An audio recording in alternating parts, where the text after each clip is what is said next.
warahmatullahi wabarakatuh. Halo anak ibu semua, bagaimana kabar anak ibu?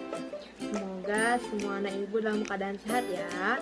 Sebelum kita memulai pembelajaran pada hari ini, ada baiknya kita berdoa terlebih dahulu.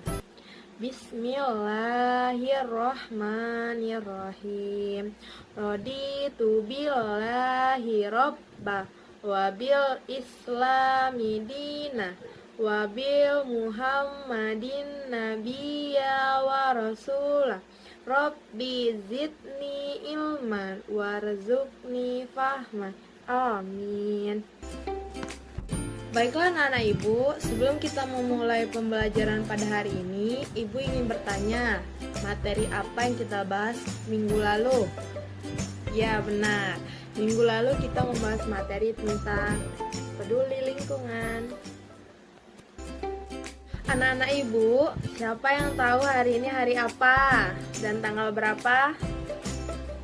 Ada yang tahu? Ya, hari ini hari Senin tanggal 21 April.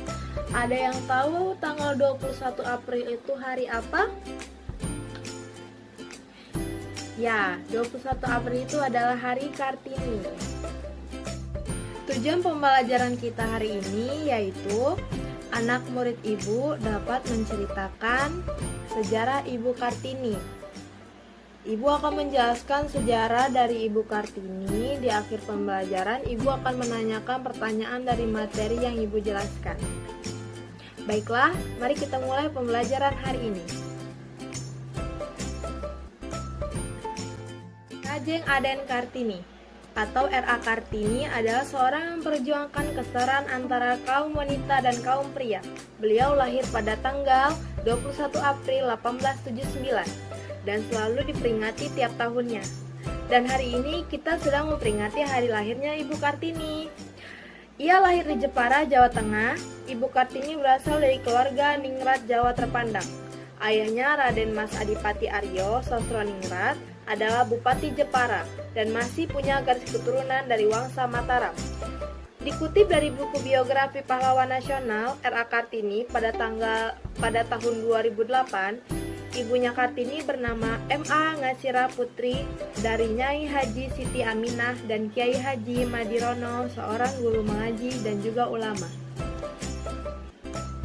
Ini adalah putri dari istri pertama, tetapi bukan istri utama Raden Mas Adipati Aryo Sosroningrat. Kartini merupakan anak kelima dari 11 bersaudara kandung maupun tiri. Kakek Kartini, Pangeran Jodronegoro, termasuk generasi awal dari kalangan orang Jawa yang telah menerima pendidikan barat dan menguasai bahasa Belanda dengan sempurna.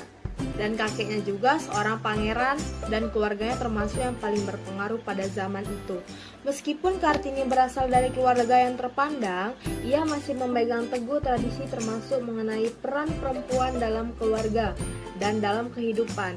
Kartini menempuh pendidikan hanya sampai usia 12 tahun. ILS adalah sekolah dasar milik pemerintah Hindia Belanda bagi anak-anak peranakan Eropa, keturunan Timur Asia atau pribumi dari kalangan bangsawan terkemuka. Di sekolah itu hanya bisa menyekolahkan anak-anak orang Hindia Belanda, keturunan Eropa atau pribumi yang berasal dari bangsawan terkemuka. Oleh sang ayah, Kartini diminta untuk tidak melanjutkan sekolah. Ia pun dipingit atau tidak boleh keluar rumah sesuai kebiasaan tradisi pada saat itu.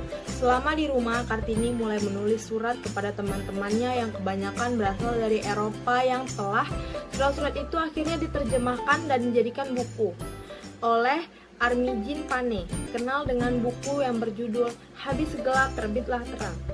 12 November 1903, Kartini terpaksa menikah dengan Bupati Rembang, R.M. Adipati Aryo Singgih, Jojo Adiningrat, karena permintaan ayahnya, dan ia mendapatkan suami yang mendukung cita-citanya yang ingin memajukan perempuan di Indonesia, termasuk mengelola sekolah untuk kaum putri di kompleks kantor bupati. Selama pernikahannya, Kartini memiliki satu anak yang diberi nama Soe Salit Jojo Adiningrat. Kartini wafat 4 hari setelah melahirkan, yakni pada tanggal 17 September 1904, dalam usia 25 tahun. Kartini memang konsen memperjuangkan kesetaraan antara kaum perempuan dan laki-laki di lingkungannya. Aturan adat dalam masyarakat Jawa yang membuat perempuan berada di bawah laki-laki, misalnya mengenai pekerjaan yang tidak setara. Perempuan harus di rumah, tidak boleh berpendidikan tinggi, juga kawin paksa pada kala itu. Dan Kartini lah yang membebaskan dan memperjuangkan wanita agar tidak lagi adanya kekurangan dalam aturan adat pada kala itu. Dengan caranya, Kartini ingin menyadarkan bahwa kaum perempuan di Jawa atau Indonesia seharusnya lebih dihargai dan mendapatkan kesetaraan seperti halnya kaum pria. Sekarang kita akan masuk kepada sesi tanya jawab. Ibu akan memberikan beberapa pertanyaan kepada kalian dari materi yang sudah Ibu jelaskan pada hari ini. Baiklah, pertanyaan pertama, pada tahun berapa Ibu Kartini lahir? Ada yang tahu pada tahun berapa? Ya, benar. Ibu Kartini lahir pada tahun 1879. Yang kedua, pada tanggal berapa Ibu Kartini wafat? Ya, Ibu Kartini wafat pada tanggal 17 September 1904. Pertanyaan ketiga. Baiklah, pertanyaan ketiga, apa judul buku Ibu Kartini pada waktu itu? Ada yang tahu? Ya, betul.